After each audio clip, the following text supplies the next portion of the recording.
দেশের বাইরে থাকা আমিরাত প্রবাসীরা শ্রম দিবসে চান ভিসার জটিলতা সমাধান।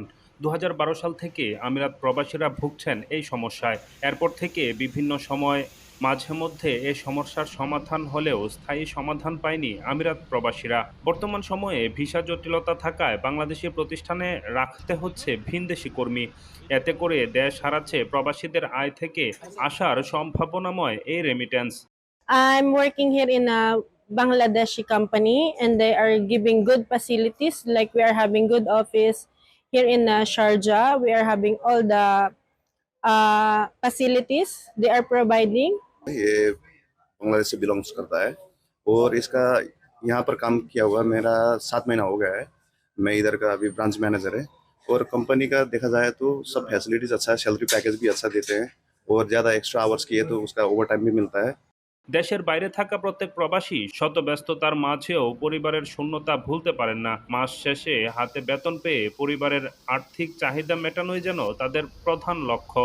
আসলে আমরা শ্রমিক দিবস বলতে কিছু বুঝি না। আমরা প্রবাসীরাই শ্রমিক দিবস বলতে আমরা মাস শেষে স্যালারি খাবো এবং স্যালারিগুলো মাস দেশে পাঠাই আমরা সুবিধা দেখলাম। কারণে একই সাথে অনেক পরিবারের মানুষ একই ঘরে থাকার কারণে আমরা এখানে একটা পরিবার হয়ে যাই।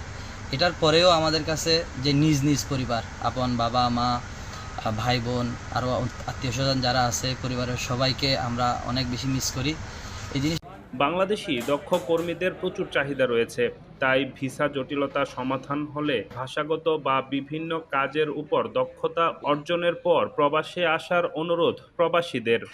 ভাষাগত দক্ষতা হতে পারে, কর্মদক্ষতা হতে পারে, অভিজ্ঞতা যারা যে কাজ আছে ওই কাজের অভিজ্ঞতা নিয়ে যদি এখানে আসে কাজ করতে বা কাজ পেতে অনেক সুবিধা হয়।